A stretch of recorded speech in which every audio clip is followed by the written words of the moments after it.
Good morning. Today I'm going to read to you from the Book of Joy. It's written by Douglas Abrams, interviewing the Dalai Lama and Archbishop Desmond Tutu. This chapter is on our greatest joy.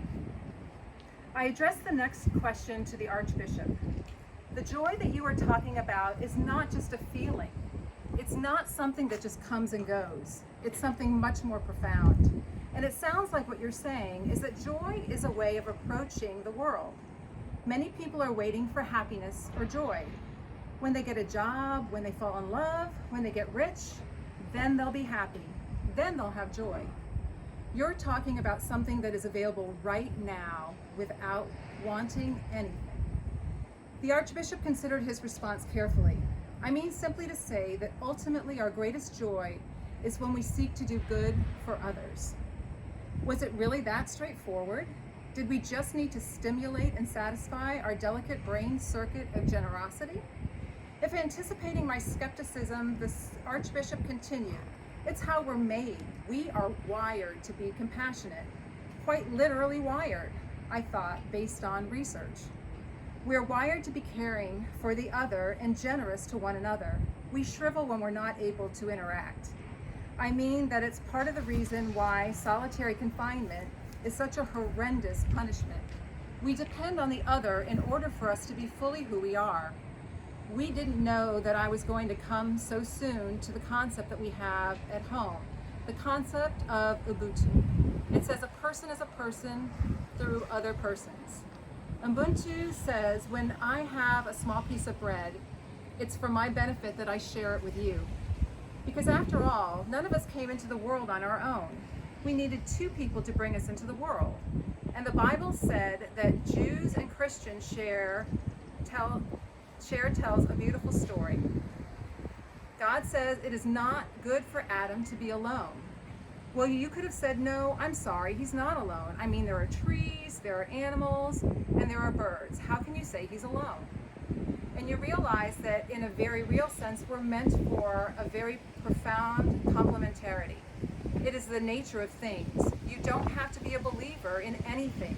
I mean, I could not speak as I'm speaking without having learned it from other human beings. I could not walk as a human being. I could not think as a human being, except that I learned it from other human beings. I learned it to be human being from other human beings. We belong in this delicate network. It's actually quite profound. Unfortunately, in our world, we tend to be blind to our connection until it comes time of great disaster. We start caring about people in Timbuktu whom we've never met and we're probably never going to meet this side of death. And yet we pour out our hearts. We give resources to help them because we realize that we are bound up together. We are bound up and can be human only together. As a missions person for St. Luke's, I understand that we are frustrated, we're scared, we are worried, we feel isolated because we're home and there's not very many things that we can do, but we are finding things to do. Look behind me. This amount of cucumbers was actually gleaned from the fields this morning from volunteers with the Society of St. Andrews. Yesterday, they provided us with 100 boxes of blueberries. These are all from fields and things that would have normally gone to restaurants, but because the restaurants are closed, they would have gone to waste. So biblically, we know that we glean the fields so that we can give to the poor. We're in East Winter Garden now at Shepherd's Hope. We've got some hot meals that are provided from Steve Smith of Cheers and Pam Thomas from Pammy Sammy's. And we will be giving these out to local area churches here that will pick up from us, as well as our Restoring Hope families and our Circles families. This week we also, it's our third week, May 7th, we'll also be giving out some baked goods that the congregation baked. Old and young alike, families have done this. We've got our United Methodist Women, all kinds of groups have been providing these baked goods just to bring something personal, something warm, something loving from another. We've been making masks, and the masks have gone to Shepherd's Hope. They've gone to the Coalition for the Homeless. They've gone to some other medical facilities, and we've had over 20 sewers and delivery people bring those as well. We've also been repurposing and rebuilding computers. Because of distance learning, we're finding that some of our Restoring Hope families don't have the equipment they need.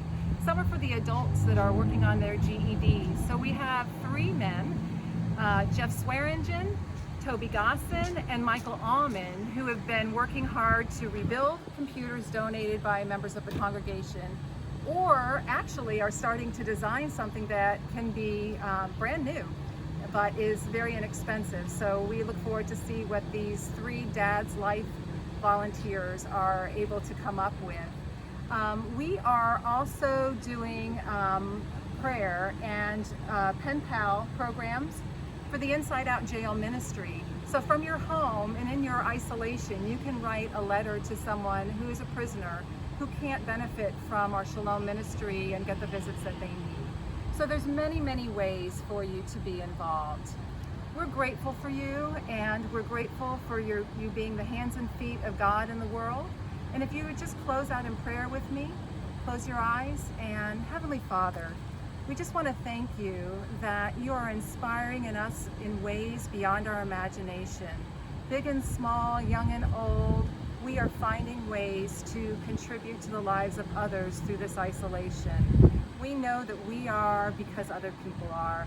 We are meant to be in community. We are meant to be around others. And even though we are distanced in so many ways, we feel your presence. We know you're working through us, and we ask you to lead us in beautiful, beautiful ways. Have a wonderful day.